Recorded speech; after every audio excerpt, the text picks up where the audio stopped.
Welcome back to Armchair Cinema. Today we're talking about the film Flow. Maren, what'd you think of the film Flow? It's freaking adorable. It was the kitty cat movie. It's freaking adorable. So this was the Academy Award winner of last year for Best Animated Feature. In what was, I think, some people might consider it a surprise, considering that both Disney and DreamWorks put in pretty solid contenders. I personally don't really think Inside Out 2 had a shot, but... it might have had a shot because it was Disney. It might have had a shot because it was Disney. And The Wild Robot, I mean, DreamWorks is experiencing a crazy renaissance right now. Who would have thought these guys made Shark Tale? I know, and now they're making movies like this. Oh my god, absolutely stunning. But that's not the movie we're talking about. We'll probably get back into it a little bit because they're very similar flow in The Wild Robot. Similar, and you can't really discuss one without discussing the other, just due to the fact that they came out the same year and they were both Oscar contenders. Right, serious award contenders, and both of them, I mean, I really would have liked it if one of the two stop-motion animated movies was a serious contender, but I can't even remember the last time a stop-motion animated movie ever won anything, let alone Best Animated Feature. If only. So anyway, we're going to focus in on Flow here. It's a story of a kitty cat who's experiencing an apocalyptic event and needs to survive.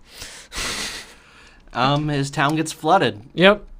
There's really not much more to the plot than that. He meets a couple, or she, gender ambiguous naturally, encounters a ragtag group of a bunch of other animals, and they survive together, have some issues here and there, but, pull together in the end, and it's all warm and fuzzy. All without any dialogue. And the characters are still very distinct. Oh, yeah. And they're still animal characters. Yes, they behave. The animal behavior was very well researched. I don't know if you have a cat, but I have a cat. I had a cat. You had a cat. So I'm sure you're well aware of cat behavior. Language, basically. Yes. I could tell everything the cat was thinking and feeling over the course of this hour and a half-ish. Very well expressed, very true to cat behavior. And the cat had personality that was more than just cat. Right. But it was still cat. Yeah, it went through a distinct character arc. You could be like, okay, well, here's the problem that the cat needs to overcome in their life, and we see them do that, and it's just so well done. It works so fucking well. Absolutely. And another reason why bringing the Wild Robot into this is almost a necessity is because one of the things that, and I'm bringing in yet another movie, that I think both Wild Robot and WALL-E share, that this movie exploits, is they both could work really well without dialogue. Especially WALL-E did not need dialogue. I really kind of despise anytime anyone opens their mouth in that movie. And the Wild Robot gets a pass only because the dialogue is so damn witty. But quite frankly, the Wild Robot could have gotten away without dialogue, and I think it would have been a better movie for it. I don't know about that, because, like you said, the dialogue is so witty. It's so witty, but I think it still could have skated by. It would have still been a gorgeous, well-put-together movie with an emotional character arc and an emotional core that would have worked really well.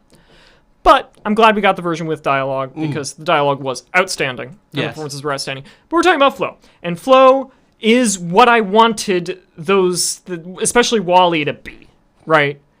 A very strong, highly emotional story, no dialogue. And it worked just stunningly well. And all the characters were distinct. I don't know, was it a lemur? Was just a little stinky bastard. Yeah, little thieving little shit. A little thieving little shit, but he was likable. He was a likable little shit. And he had the Labrador who just wanted to be friends with everyone, because that's what Labradors are like. That's what dogs do. And he had the capybara who was just the chillest, fucking coolest dude ever. She's like totally capybaras, right? Mm-hmm. Just the chillest dude ever. And he had the cat who's like reserved, but once he warms up to you, really good, loyal companion. And the majestic bird. Yes, there's a word for it. Cassowary. Yes, the cassowary who was fucking brutalized, heartbreaking. Yes, but it's still so majestic and beautiful. Yes. Oh my god. So yeah, I mean, I would go and that's probably biggest plot point for the first hour of the movie is the cassowary deciding to align itself with the ragtag group of animals and getting ostracized and its wing broken from its flock. Yeah. That was heartbreaking. That was pretty harsh. Yeah. So yeah, and it ascended to heaven. Which is a little bit of that bit I found a little bit alienating. Alienating, but still, I appreciated it because here's a movie that's grounded mostly in reality, even with the animal characters, and something otherworldly happens. Yeah, and we don't have an explanation for it because none of the characters speak, and we don't have any dialogue to tell us what's going on. Right. But it happens anyways, and it's like, okay, now not only is this taking place in reality, there is something magical happening. Yeah. So for context, while the party, I should mention what the apocalyptic event is. I don't think we really went into detail about that. Water. Just the areas flooding, and when I mean flooding, we're talking like Noah's Ark flooding. Yes. We're talking like there's no land anymore. Mm-hmm. So as they're sailing past on a boat, a bunch of ruins, the cassowary just kind of goes off into the ruins. Cat follows a cassowary, and they go up onto this spiry thing. Spiral kind of rock. And at the top, there's like this glyph or something carved into the ground, and a big vortex in the sky opens up, and the cassowary floats off into the... who knows? Presumably afterlife? I mean, there's definitely some kind of I think that's what they were getting at, but it kind of hit me out of left field, and I didn't really know how to feel about it. Cats, dogs, also birds are fucking aliens. Yeah, I think it's because they wanted to have one of the animals die, but they didn't want to depict an animal dying. I don't think that's true. Okay. I think that was a bit of world building. I think that was to show that there's more to this world than we're being led to believe. I mean, I suppose, but I don't know if I found the world particularly compelling, if that makes sense. I mean, there wasn't much explanation as to what is different or fantastic about the world beyond the fact that there's a flood, and the flood is fucking huge. Right. But we never really get an explanation for what the flood comes from either. No, we really don't. In fact, it's kind of hinted that the flood kind of comes from that same vortex that takes the cassowary. I mean, I suppose. I guess that makes some kind of sense. And then there's the big mutated whale. Yes, the fact that we can talk about this, though. We have... Yeah. There's little hints of a bigger world to this, and there's just speculation to it. It just doesn't feel to me like the world was very important. It's such a character-focused narrative. I feel like, I don't know, if there was something that tied all the fantastical elements together, because the ruins were not like contemporary human ruins. They were definitely of some non-modern culture. Very ambiguous. Actually, and I'm sure a million people have said this, reminds me very much of Team Ico's work on PlayStation 2 games that they made. Ico and Shadow of the Colossus and The Last Guardian. And The Last Guardian, but that wasn't PS2. That was PS4. Supposed to be PS3. Yes. But anyway, so you have there's an ambiguous, presumably human culture. There is a humanoid statue at, I think there are two different ones at two different points in the movie. Yeah. So presumably there is a human culture that has gone, but there's nothing to tie that to the vortex or to the whale or the whale or the flood. So it kind of has all these vague elements, and I wouldn't have minded if they wanted to give some hints to a larger world, if there was something unifying them. Maybe it was trying to get into something like biblical. Jonah and the whale, Noah's flood, and the sort of allusion to heaven. It was a savior whale. The whale was a savior. I say that because, the whale and Jonah was a benevolent force in that story. Yeah. And it sort of dies at the end. Yeah. And there's another flow, one. not of Not in Jonah. Not in the biblical story. It does die, although, I mean, you could argue the post-credit scene implies that it could be the same whale. Yeah, I kind of missed the post-credit scene. Oh. I read about it afterwards. Okay, so you do know but I know that it exists. Yeah, I mean, that post-credit sequence could just be an aesthetic tag without having any intended narrative significance, because it just could be another mutated whale, easily. Mm-hmm. And it could even, like, take place outside the continuity of the rest of the story, like, because it doesn't seem like the flood will be back. I mean, the water went down into those big chasms. It seems really strange to me if this was a cyclical thing. I don't know, maybe it is, but... Well, we don't know. We don't know. We can speculate, because that's part of the beauty of the story. Yeah, I just think that speculation isn't very interesting, because so much of the rest of the narrative is focused around the animals, and the animals, I think, are far more interesting than this abstract idea of a world. I guess that's true, because they're the ones that develop, and they're the ones that we get the most time with. Yeah. Like, the dog pack I found very interesting as sort of on-again, off-again presence and sort of antagonists, but not really. It's just that they're kind of their own insular little club, right? And they interact with the main group, but they're never very friendly and never very helpful. But they end up saving them anyways. They end up saving the dogs anyways. Well, yeah. Even if the castaway doesn't want to. Yeah, and it's the cat that does it, because the cat has learned to open its heart and help others. Oh, I love this movie so much. So we need to talk about the budget and how this film was made. Yes, because effectively, in the grand scheme of things, this isn't literally true, but essentially, in the grand scheme of things, it's true. This was a guy with his laptop in a basement. Pretty much, and he used Blender, which I've actually had a lot of experience with. Yeah. And I'm not very good with it. Yeah. Blender is a very complex program. Yeah. But I'll probably throw in some kind of 3D shapes I've made or some kind of crap that I put together right here just to show that I have, in fact, used Blender.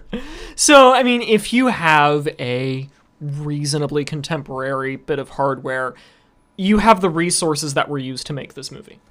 Yes, and it went toe-to-toe with the Wild Robot in Inside Out 2. It went head-to-head with Disney, it went head-to-head with DreamWorks, and came out on top. The budgetary estimate is at about 3.5 million euros. I don't know what that converts to in US dollars, but just at a wild stab in the dark, I don't know, $4 million maybe. Somewhere around there. Somewhere in that ballpark. And you compare that to the Wild Robot with its budget of 78 million, and that's kind of impressive, to say the least. It is worth mentioning that there were 3 animation studios involved with Flow. Dreamwell Studio, which is mostly the writer, director, and main creative, Gintz Zilbalotis. I have no idea if I'm pronouncing that right, so apologies if I just mangled that.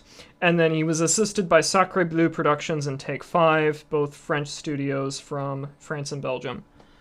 So it wasn't really one guy on a laptop. But it could have been. It could have been one guy with several laptops. Yes. And yeah, I mean, he's credited as director, writer, cinematography, editing. Can I mention the cinematography? Please do. Because there's so many one-shots in this. Oh, yeah. Long takes. And, like, it flows. Like a river. Yes. It flows. Go figure. Mm-hmm.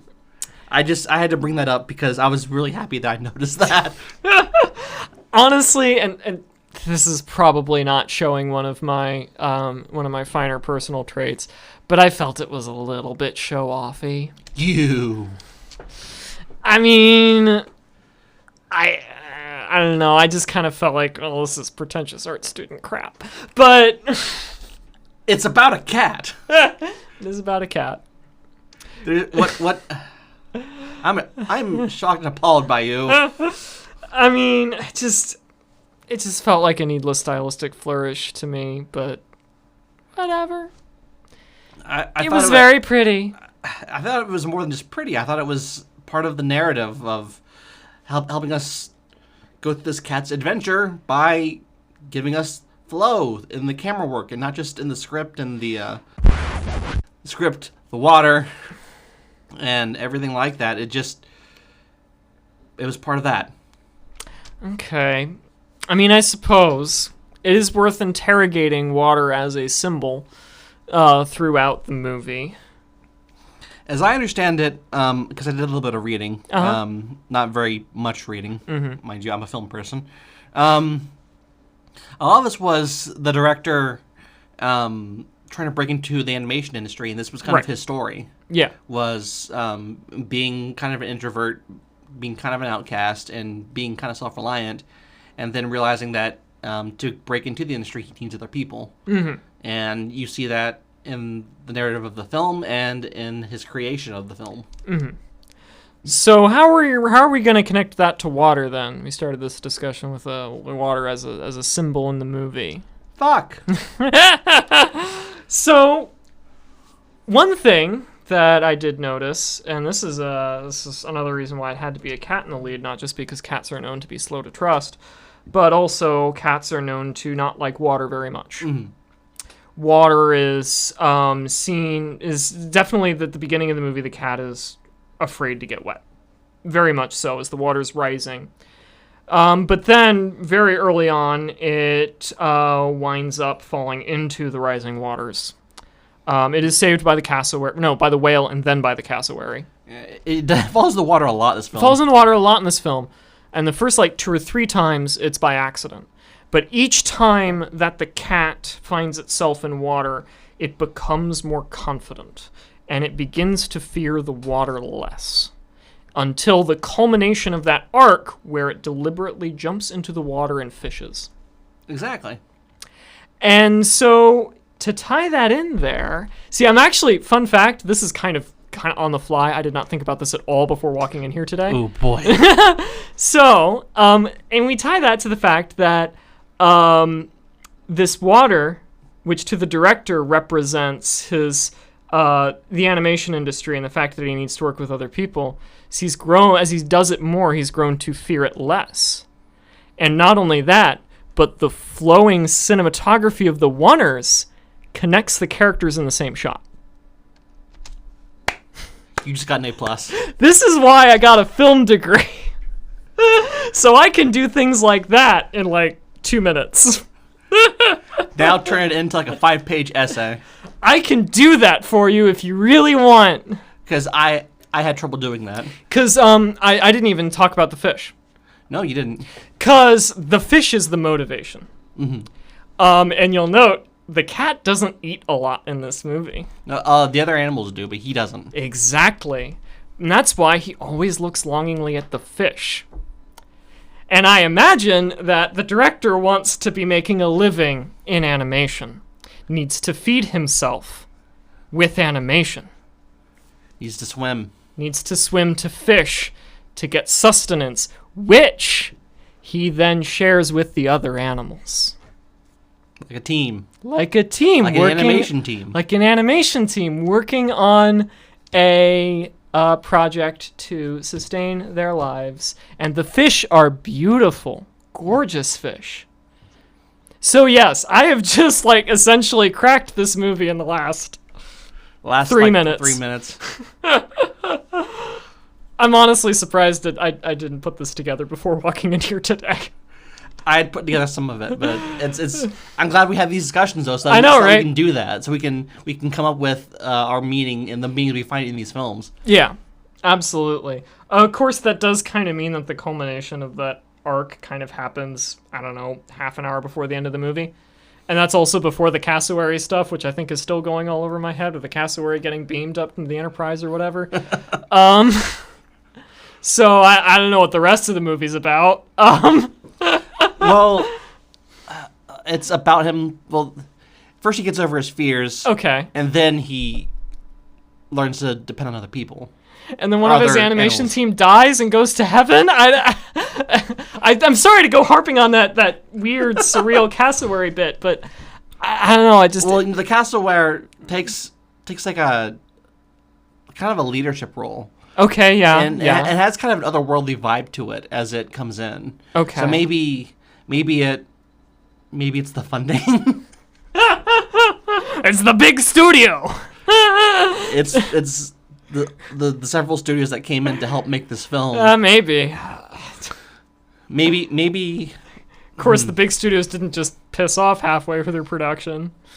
Get beamed up to the Enterprise, or I don't know. I can't think of another funny alien abduction joke. Stargated.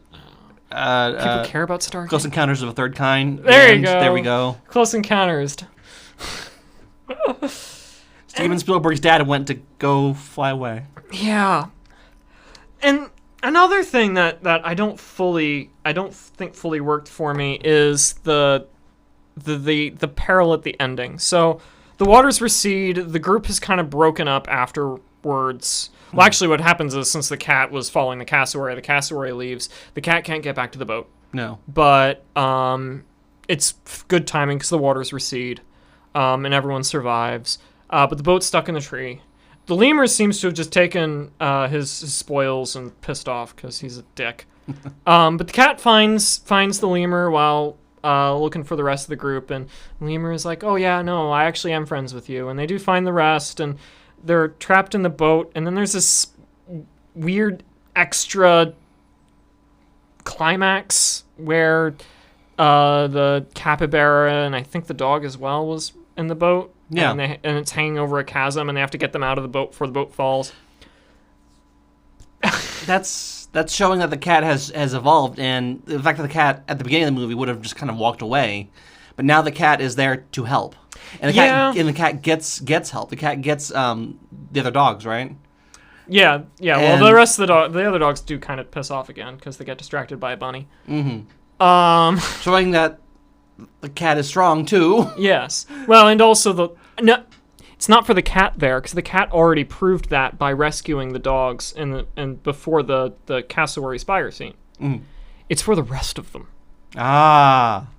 Because the lemur had to be lured away from his crowd and his, broken mirror spoils. Mm-hmm. And the dog had to be tested by the rest of the dog pack getting scared by the bunnies.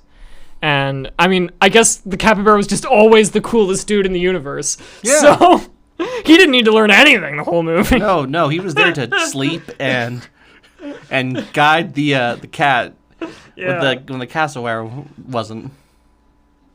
I guess the moral of that story is make friends with a capybara. And a godlike bird.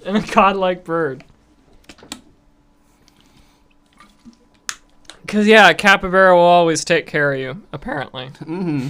Mm-hmm. Yes, we know this.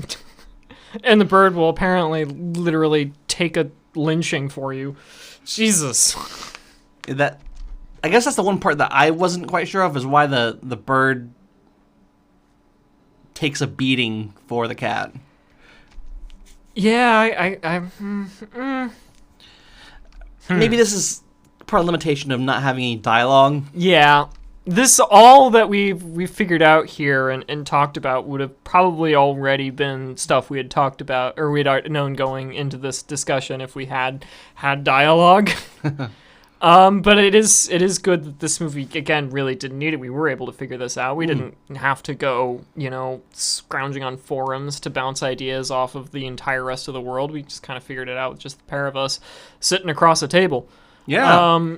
Which is smart. Really impressive. I mean, granted, we did study this for, at least in my case, like 5-6 years. Yeah. So, I mean, we do have that advantage. But yeah. I'm going to figure out this cassowary thing. Part of it is I don't know if the cassowary that picked up the cat from the whale at the beginning is the same cassowary that befriended the cat later. Because the first cassowary dropped the cat from a ridiculously high height. Clearly, my thought is that cassowary was thinking easy meal. I don't know if cassowaries hunt that way, but I know some birds do. Grab a small animal, get to a high enough point, drop it, eat the dead animal. Simple. Yeah. But the cat survived. Cat survives a lot of falls. Yeah. Okay, I will say that is something that kind of took me a little bit out of it. I mean, I get that it's animation and you can stretch reality somewhat, but given the animals behaved so realistically, the lack of realism in other aspects, and I think this is also what bothered me with the weird portal to heaven thing, just kind of didn't mesh with me very well. I kind of wanted it to stay more grounded than it was clearly trying to be. Cassowary fights, breaks its arm, its wing. Yes, because the cassowary was helping the cat. Because after that whole incident with picking up the cat from the whale and dropping it, the cassowary does try to feed the cat, and that's where I first noticed that, like, oh yeah, the cat's not been eating this whole time.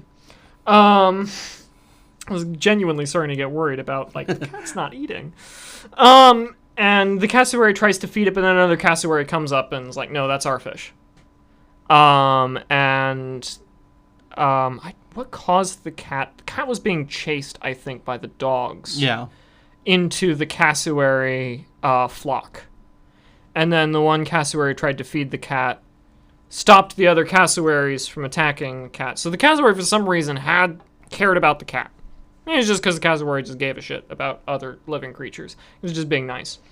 And so it got beat down because of that, because I think the other cassowaries saw that cassowary as weak and also willing to give up resources that the flock could use to a unaffiliated individual. Maybe that's why the cassoway goes to heaven at the end, because it sacrifices for the other one, for the cat. Yeah. You know what? What? After that point, the cassowary doesn't eat either, because it's incapable of hunting. It's a god bird. It's a god bird. So yeah, I'm still leaning back into the idea that the reason they had the weird surrealistic heaven portal is because they didn't want to show an animal dying on screen, because it would chafe against the tone of the movie. I mean, they showed the whale sort of dying. I mean, they did, but that's different because we don't really know that whale isn't really a character in the same way the cassowary is. Yeah, that's true. The whale feels more like a symbol than the rest of the characters do. Symbol for what? I have no fucking clue. But he just kind of shows up to save the cat every once in a while. Yeah. Well, so is the cassowary. True. But the cassowary has other roles. Cassowary joins the group. Cassowary kind of navigates as well. As you said, he kind of becomes if not the capybara, the cassowary kind of becomes the de facto leader. Mm-hmm. I would lean that on the capybara, because the capybara is the one gluing everyone together. Because everyone loves the capybara. And who wouldn't? Who wouldn't love the capybara? He's the chillest fucking dude ever. Yeah. Like, holy shit, what a chill fucking dude.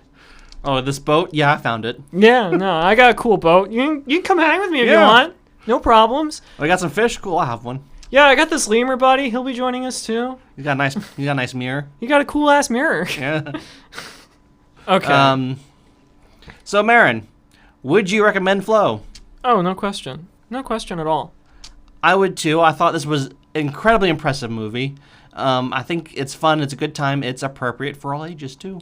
Oh, absolutely. It is 100% appropriate for anyone you want to put this in front of. Yeah. Yeah, which is kind of amazing. I mean, the cat's in minor peril, but that's probably about it. It's not particularly intense peril. I mean, when I was little, I was always afraid of floods like that. I mean, fair enough.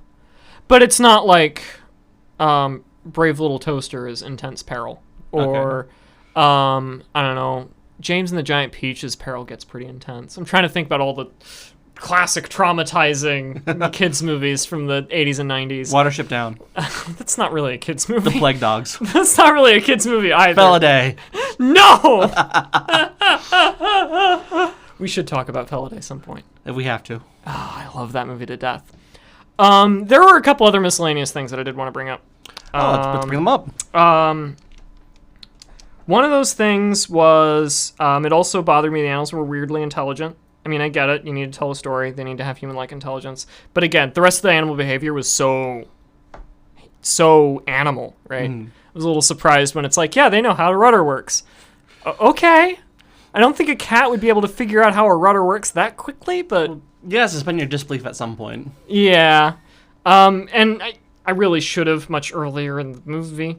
because it's also a little weird that, like, the cat must have lived with the most cat-obsessed sculptor of all time. Have you ever met a cat lady? Because that's what they do. I mean, first it's like, oh, there's a cat statue. That's a little strange. Oh, there's another one. And another one. Gets inside, and there's a wooden cat and schematics for cat statues. And then there's this giant, like, huge cat statue. It's like, all right. Crazy cat lady, or whatever. Okay, so can't buy the fact that the cat is using a rudder. Also can't buy the fact that someone would be obsessed enough with cats to make cat art. Well, it's not just make cat art. It's just make, like, a shit ton of cat art, and what must have been the feat of, like, half of a lifetime to put together that fucking huge-ass cat statue. Because, I mean, all the little cat statues must have been, like, studies for that huge cat statue. Have you ever been to Etsy? I mean, there's like a table statue, and then there's the Colossus of Rhodes. You know? Little bit different on the order of obsession there. Again, have you ever met a crazy cat lady? I mean, I'm probably going to become one at some point. But anyway, so those were, like, I think the two biggest things that I think I wanted to bring up. Weird cat-obsessed, presumed previous cat owner. Because the cat doesn't seem to have done much hunting on its own. Prior it was to, definitely a house prior cat. to this. Definitely a house cat. And yeah, it kind of threw me that the animals were a little more intelligent than I expected given their behavior up to that point. I think that pretty much covers it, unless I want to go into detail about comparing this to the wild robot, which I am kind of tempted to do. Well, then let's do that. All right. So I'm going to start by saying, and this is going to be a huge controversial take, and you may hate me for this. Oh, I'm prepared to hate you for this. I personally like the wild robot better. Nothing wrong with that. I don't know if I can definitively say it's the better movie. I'm kind of in the same boat because I love The Wild Robot. It was my favorite movie of last year. Yeah. And I do think I like it a little bit better, but I'm not quite certain where. And I think the reason I can definitively say this is because while I am a film dork and, I studied film, I write about film, I talk about film, I'm really more of a writer. Yeah? I like my words. I like words a lot. I actually have a lot of trouble reading comic books. Yeah. Because so much of the story is communicated visually, and I just want to focus on the words. Like, my favorite comic books are stuff like V for Vendetta and Watchmen, where the words are far more important than the images. Especially Watchmen, where you have those interludes that's like just pure prose. Yeah. And I find it difficult, especially with single issues where they're so short. And manga as well. Manga is much more visual than a lot of American comic books. I have a hard time reading manga because I just blaze through them in like 2 seconds just reading the words. And then I'm like, hang on, what did I even read? I don't even know what happened because I wasn't paying attention to the visuals. It's kind of a problem. So I think that's why I generally jive with The Wild Robot better. Because it has more dialogue. I know this contradicts heavily with what I said earlier about WALL-E not needing dialogue, and the Wild Robot itself not needing dialogue. But just because I think a movie would be better that way doesn't mean I necessarily would like it more that way. Well, each movie's made with different stuff. Some movies benefit with more dialogue, some don't. Yeah. I like to think that mystery films like Knives Out and those benefit from a lot of dialogue because they make talking interesting. Yeah, they depend on it. And versus movies like Flow that depend more on the action and the visual dialogue. What movie did I watch? Conclave. Now that's a dialogue movie. Yeah. You can listen to Conclave as a podcast, and you will get exactly the same out of it as you would if you were watching it. I mean, yeah, sure, Conclave has some very beautiful images. It's very well composed, but 99.9% of the movie's narrative and engagement is from the dialogue. And Knives Out is very similar. I would argue Knives Out has a little bit more in the visuals than Conclave does. But Conclave is like, yeah, I watched that. Well, I didn't really watch it recently. I actually had it on just purely through an earbud at work without even watching it while I was working. And I basically got the same experience as I did as watching it in the theater. There's only one scene. It's going to be a little spoilery, so I won't bring it up. But there's like one scene that doesn't have any dialogue that's very important. But if you've seen the movie once, it's not like you're going to forget that scene happened. You're just going to sit and listen to the music and be like, this is very pretty music. And then you'll get back to the dialogue and be right back on track. And The Wild Robot did also benefit heavily from dialogue. One of its most important themes, which was the role of death in nature, is communicated best in that movie through dialogue, through some of the best jokes in the movie as well. Oh yeah. The mother opossum is one of the funniest characters in animated film history because she desperately does not care if one of her children dies because it would just be a huge load off her back. Like, she loves them, she cares for them, but honestly, if one of them kicked the bucket, be fine by me. It's gonna happen eventually. It's gonna happen eventually. So, you know what? I got, like, she has, like, 6, 7 of them? I thought she had, like, 12. Okay, I don't remember how many she had. But she's like, I love them and I care for them, but to be honest, if one of them dies, I'm not going to be terribly torn up by it. And that's how death works in the natural world, You can't really stop it if you're an animal out in the wild. It might just happen, I mean, obviously, we as humans have a very different relationship because we've devised all sorts of very clever ways of stopping it. Mm-hmm. But for the vast majority of creatures on this earth, it's just unavoidable. You just got to be like, yeah, no. Death is a thing that happens. And honestly, one of my favorite details in The Wild Robot is the animal or animals that they couldn't save during the winter. You remember that just really brief moment? Very brief of just like, we need to move on. Yeah, it was heart-wrenching. And another thing that makes me say that I prefer The Wild Robot over Flow is I did not cry during Flow.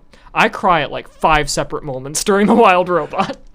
I was tempted to, and any movie that can do that to me is a good movie. Yeah, I mean, I'm a big crier in movies, so like it doesn't like mean that the movie's especially amazing if it makes me cry. Yeah. But I will say I think just about every movie I like makes me cry at some point. Yes, at some point. At some point. Maybe not every movie I like, because I liked Conclave, and if you cry during Conclave, what the fuck is wrong with you? If you cry during Knives Out, what the fuck is wrong with you? Daniel Craig's acting is so good. But nah, like, when it comes to my, like, absolute favorite movies, I think just about the only one that I could point to is, like, this is one of my absolute favorites, and I don't cry during it, is 2001: A Space Odyssey. Because, again, how could the fuck could you cry during that movie? Oh no, it was What's happening to Dave? It's so sad that the astronauts I don't know anything about died. What? Oh no, the monkey at the beginning got beat to death by a bone. But anyway, I guess if you're Jane Goodall, you'd cry from that. But yeah, Wild Robot, like 5 different times during that movie. You could probably count them out. Yeah, no, like when Bright Bill's family dies at the beginning, that's like genuinely heart-wrenching. And if that happened a little later, I'd probably cry, so maybe close enough. And when Fink is telling the story to Bright Bill about how he got to have Roz as his mother, that just kills me. Oh my god, that's so sweet. And especially since, like, not to trust him already. And you just like, oh my god, this is a moment of like genuine, wholesome falsehood and lying, and I love it so much because Fink is a beautiful character. Oh yeah. And then of course when Bright Bill learns to fly, it's such a culminating moment. And then when Bright Bill leaves, it's such a great moment. And then the winter, it's so good. I'm already at 5. The line that gets to me is, I would say, shining new. A bit worse for wear, I'm afraid. I'd say you shine like new. That line. Oh. That like, oh yeah. There's warmth to this movie. Oh, it's not just cold-blooded humor. There's warmth to it. So much warmth to that movie. And yeah, I think that's kind of what I felt was missing from Flow, is it was too simple to really elicit those kinds of emotions. I guess that's fair. You need dialogue sometimes to make lines like that. Yeah, I also don't think you necessarily need need dialogue to hit those emotions, but you definitely need more narrative complexity. And dialogue helps with that sort of complexity. Right, than what Flow could provide. And Flow, I don't think, was really trying to be a tearjerker. People have said that it is, but I don't really understand that. People like cats. I mean, yeah, I really like cats. Yeah. I mean, look at my phone lock screen. This is an adorable guy. Kitty. Yes, I have my cat as my phone lock screen because I have a cat. So of course my cat's my phone my phone lock screen. His name's Atticus, and he's a little stinker, and I love him. So anyway, I mean, I got a little close maybe when he almost died at the beginning, but I think that was too early in the movie for it to really impact me because I knew he wasn't going to die at that point in the movie. I mean, it was like 5 minutes in, if that. Unless the movie was just like a whole bunch of like cats dying. God, can you imagine a worse movie? Yeah, no, this is an hour and a half of a bunch of cats. Oh, that's Feliday! Okay, we'll talk about Feliday sometime. We have to talk about Feliday someday now. Okay, just if you want a pre-game Feliday, just 4 warnings. Very dark, R-rated, looks like a Disney movie. It is not a Disney movie. It is not a Disney movie. It looks like a Disney. It's not a Disney movie. Very dark. Very violent and very visceral. Yes, so be prepared. A lot of cats die. A lot. And very violently and brutally. Also, cats fuck. Pretty graphically on screen. Oh, God. Remind me when we feel like we're about to do it, because I need to get around to reading the book. Okay. Because I've got both the book in English and the original German. I'll probably read the English version. I've tried to read the German. I don't know enough German to really do that. Okay. But anyway, because the book is... That's a whole discussion on its own. Preview of that discussion, the writer's a Nazi. Is he? Sort of. He's aligned with far-right groups. So he's a Nazi then? Yeah. He's a Nazi. Pretty, he's not anti-Semitic, but he's very anti everything else? Anti-Muslim, anti-Islam. Virulently so. But anyway. So, once again, you recommend Flow? Yes, I recommend the cat movie that involves no death or Nazis. I recommend Flow. See you next time.